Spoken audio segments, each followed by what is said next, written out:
वाह बच्चा गुलाड़ी में और झोर के कमरिया नाचनी कैसे। और वो सबके सबके दोनों हाथ ऊपर हो जाए विवेक भैया मेरे टीम के साथ। अरे झोर के कमरिया नाचनी अरे झोर के कमरिया नाचनी बाबा जा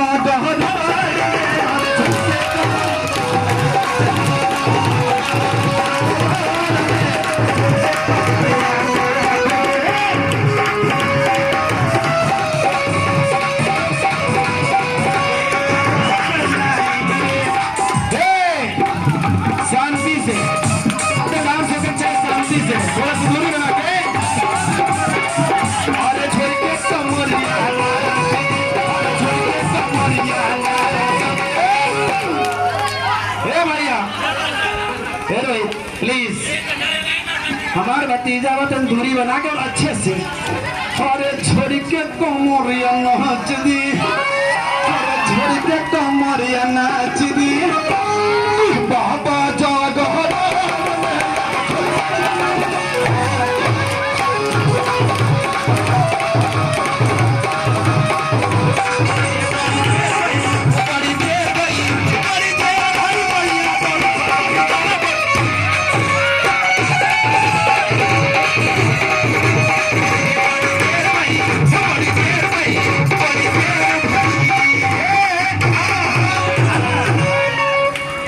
लगा है कि गर्दा उड़ेला क्या बात हर छोड़ के कमरिया नाच दी जो फिर जाएगी ना और छोड़ के कमरिया नाच दी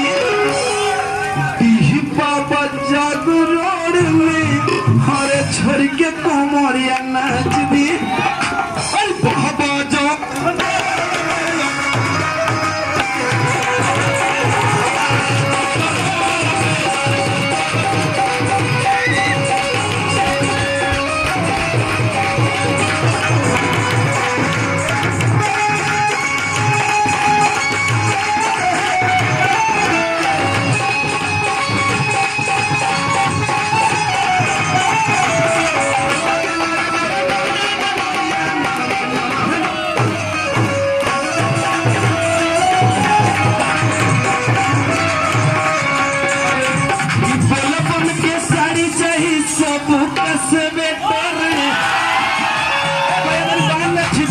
छिपकी बांध ले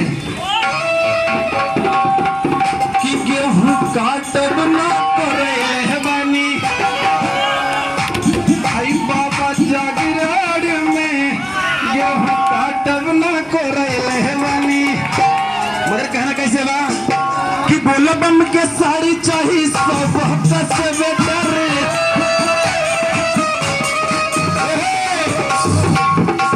कि बोलो बम के साड़ी चाहिए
मगर यही गीतिया के मत है बहने कैसे गवलन शादी ब्याह में कि 3:30 बजे अब समझ गए हो तू सब मगर कैसे गावल जल आजकल के गीत यही कि बड़ी देर भाई जोश कम नहीं होना चाहिए जवान कि बड़ी देर भाई नहीं आता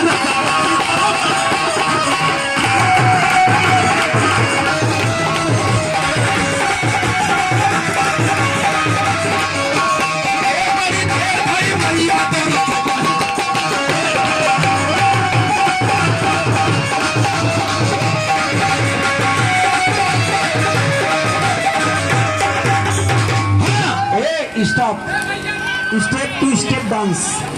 अरे अहिरा के लड़का मिलत नहीं बा, मोरे बाबा के घिया नवा चढ़त नहीं बा। सबसे ज्यादा घी अगर पावल जाला तो उन्हें बिरादर की है। अरे अहिरा के लड़का मिलत नहीं बा, मोरे बाबा के घिया नवा चढ़त नहीं बा। बिन घिया ना के दीपक क्या समझ गए? आप कितना लोगों पछतात होंगे।